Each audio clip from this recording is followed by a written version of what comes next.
ating lahat. Ngayong araw na to ay magluluto po tayo ng escabeching isda. Ito na po yung ating mga ingredients. Isda, sibuyas, bawang, ground black pepper, carrots, soy sauce, harina, suka,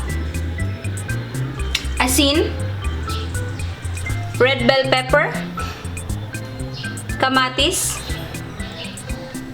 luya. Maglagay din po pala tayo ng asukal para mabalance natin yung lasa ng ating magiging sauce. At saka cooking oil para sa pagpiprito po ng ating isda. So yan na po lahat yung ating mga ingredients na kakailanganin.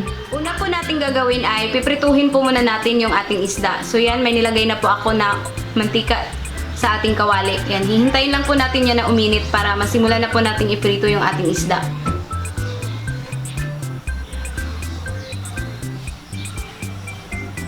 Ayan, pagka mainit na po yung ating oil ay pwede na natin iprito yung ating isda. Ingat lang po tayo dahil matalsik po ito.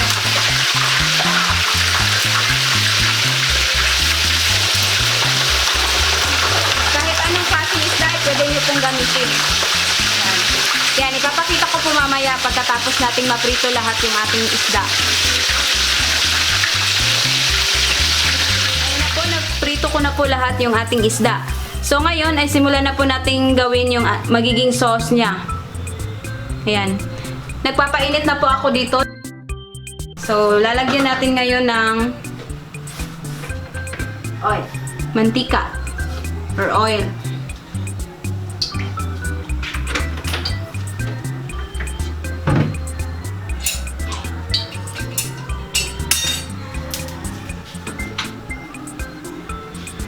Yan, pwede na po nating igisa yung ating bawang.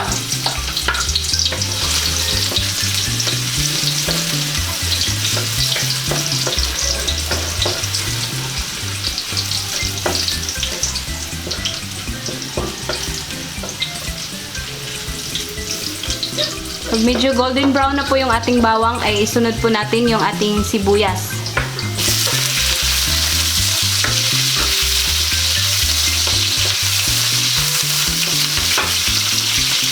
Ngayon, isunod po natin yung ating kamatis.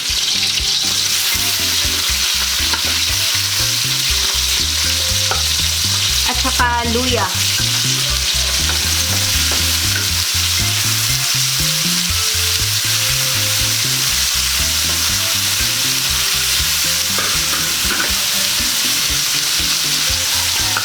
Ngayon, ilagay po natin yung ating carrots.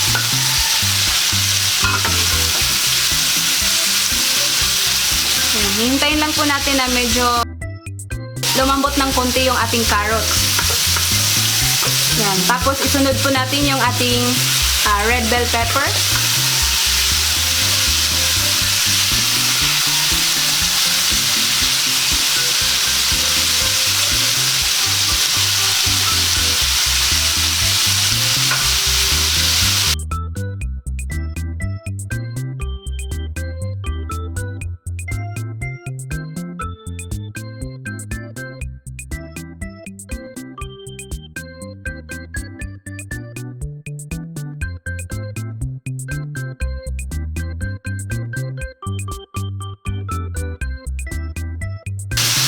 Ngayon po, ilagay na po natin yung ating suka.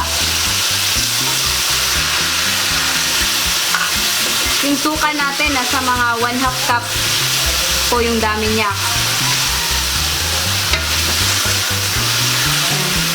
Tapos, isunod po natin yung ating soy sauce or toyo. Yan, hindi ko po siya muna ilagay lahat. Konti lang po muna yung ilagay natin. Lalagyan po muna natin siya ng tubig or yung sabaw para sa kanyang sauce.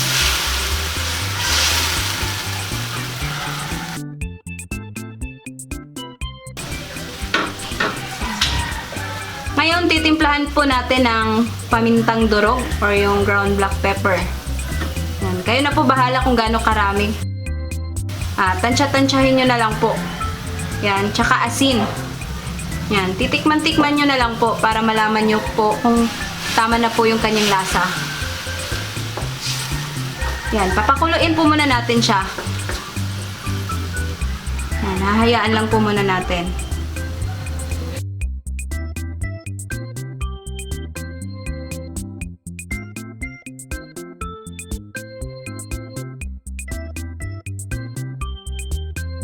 Dadagdagan ko po siya ng konting tubig para medyo mas marami po yung magiging sauce natin. Yan, i-adjust nyo na lang po yan kung gaano karami.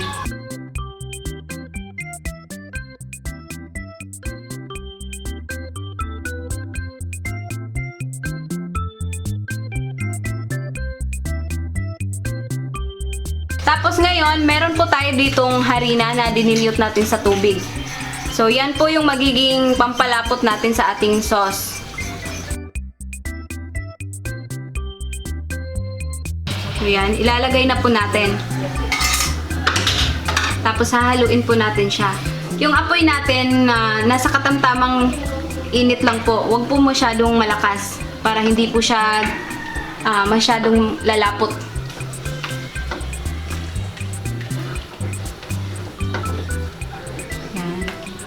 Yan, napakaganda na po yung ating sauce.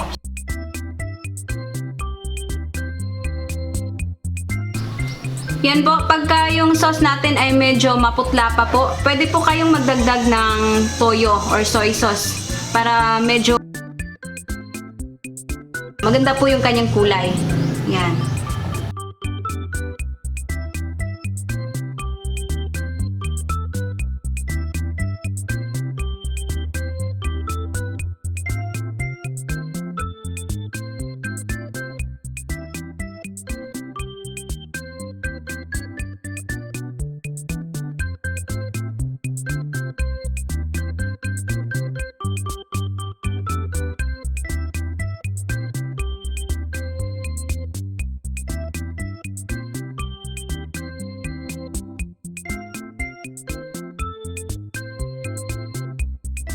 Yan, pag ganyan na po yung consistency ng ating sauce na medyo malapot na po siya.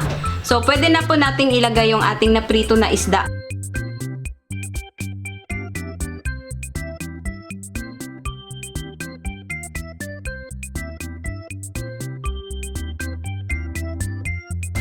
Ayan.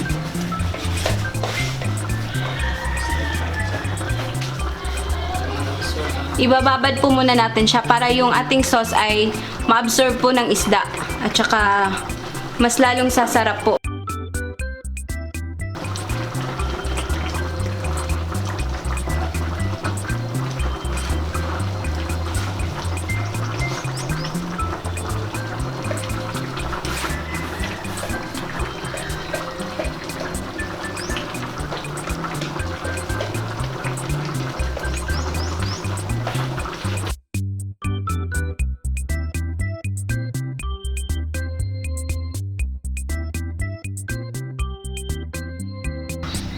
Yan po, ilalagay po natin yung ating sugar para mabalance po yung kanyang lasa.